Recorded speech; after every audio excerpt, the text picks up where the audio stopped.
Got it locked to 95.9 wbig station. wbig station. .net.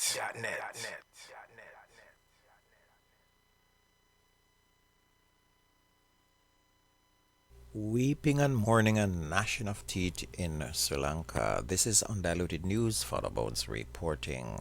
Sri Lanka's president has given the military sweeping police powers in the wake of the Easter bombings that killed over 300 people, while officials disclosed that intelligence agencies had warned weeks ago of the possibility of an attack by the radical Muslim group, which is blamed for the bloodshed. The suicide bombing struck 3 churches and 3 luxury hotels on Sunday in the island nation's deadliest violence since a devastating civil war ended in 2009.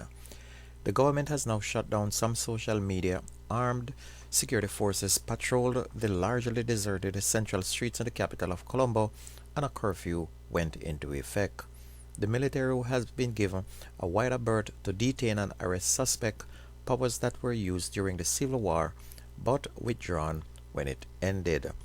So right now it's just total turmoil in Sri Lanka. The New York State Office of Court Administration has barred U.S. federal immigration officials from arresting illegal immigrants, many of them from the Caribbean, in state courthouses without warrants. Court officials issued the directive after receiving numerous reports about agents from the U.S. Immigration and Custom Enforcement arresting illegal immigrants after court appearances. The non-profit organization Legal Services NYC said a coalition of more than 100 organizations across New York State issued a new report on April 10 measuring the harmful impact of ICE's increased courthouse arrests on vulnerable immigrants' ability to access justice, and this included survivors of domestic and sexual violence, victims of human trafficking, single mothers, and immigrant youths. In addition, the report states that there's a rise in ICE-related threats from abusive partners, a rise in victims being afraid to testify or seek help from courts, and major ICE-related disruptions to court programs and practices.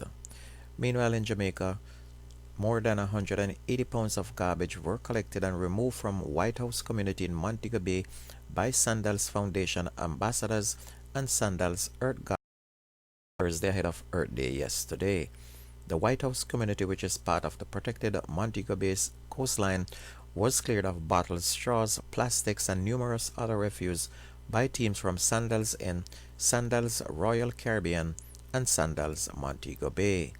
The Flanker primary and junior high students, as well as teachers, were also the beneficiaries of a tour of the Montego Bay Marine Park, courtesy of the Sandals Foundation. Meanwhile, the government has announced plans to triple the $10 million set aside in a trust fund that was established for members of the Rastafarian community who were brutalized by the state during the Coral Gardens incident of 1963. The agreement was for $10 million. It is now at $13 million, and the Ministry of Culture is looking to increase that to $30 million, revealed Minister of National Security Dr. Horace Chang, who represented the government at the 56th commemoration of the Coral Gardens atrocity held at the Pitford Nyabingi Center in Granville, St. James on Friday. There is the need to give some level of comfort and essentially reparations to our brothers who suffered at the Coral Gardens event, which is one of the most horrific incidents in our history, he said. Speaking before of Dr. Chang, sociologist Dr. Michael Barnett called for the expeditious delivery of the compensation package for the Rastafarian elders who were brutalized by members of the state. He said it is very important that the survivors see some compensation before they depart or transition from this present existence and go to the celestial realm. I think it is important that they are able to see some benefits as soon as possible, Dr. Barnett stated. And what Rastafarians call Bad Friday stemmed from an incident which triggered a widespread beating, humiliation, degradation, imprisonment on Good Friday in 1963.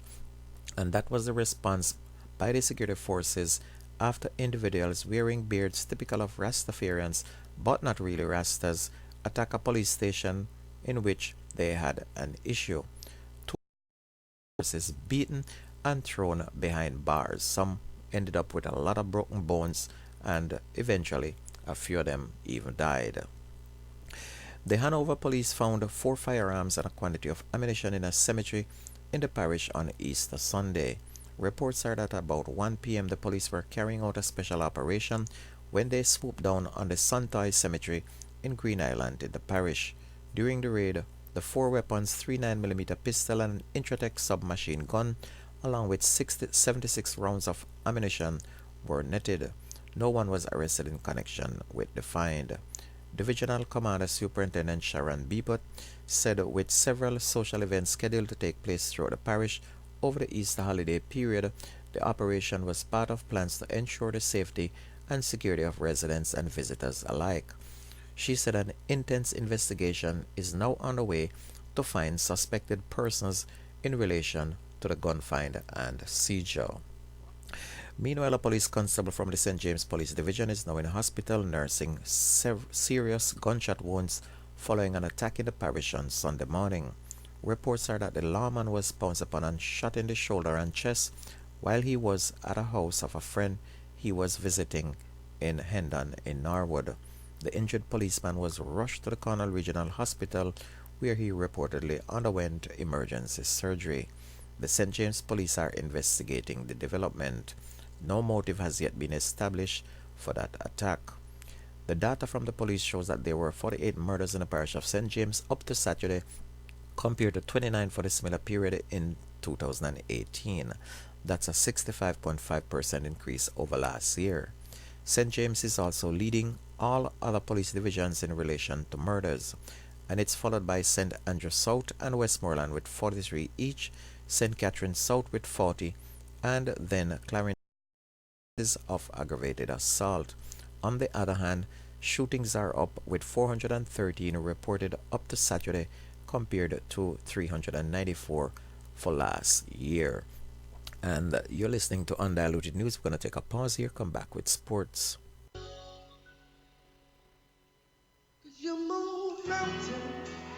Don't forget Biriam Church of God, 3601 David Boulevard in the city of Fort Lauderdale. Their annual general convention under the theme going forward, April the 26th to the 28th, 7 p.m. night. 3 nights of explosive man of God, Bishop Jeff Terry Long, Reverend Raymond Douglas, Reverend Mark Waite. 3 nights of explosive man of God, 3601 David Boulevard. That's the Biriam Church of God. Pastor Fagan and First Lady Fagan is welcoming you to come on down on the 26th to the 28th, 7 p.m. nightly. Wonderful convention. See you there. Welcome back to News and Sports on your favorite community radio station. Deshaun Lamb broke the championship record in the boys under 17 110 meters hurdle, running 13.54 seconds to put an exclamation mark on Jamaica's dominance at the 48 Carifta Games that came to an end at the True Borden Sports Complex in Grand Cayman on Sunday. Actually, yesterday, Jamaican athletes stamped their class on the final day of the 3-day championship, sweeping the sprint hurdles, the sprint relays, and both of the boys' triple jumps that were contested. Akira Nugent continued to amaze, lowering her own world age group record to win the under 20 girls 100 meters hurdles in 13.24 seconds. At press time yesterday, Jamaica were well on their way to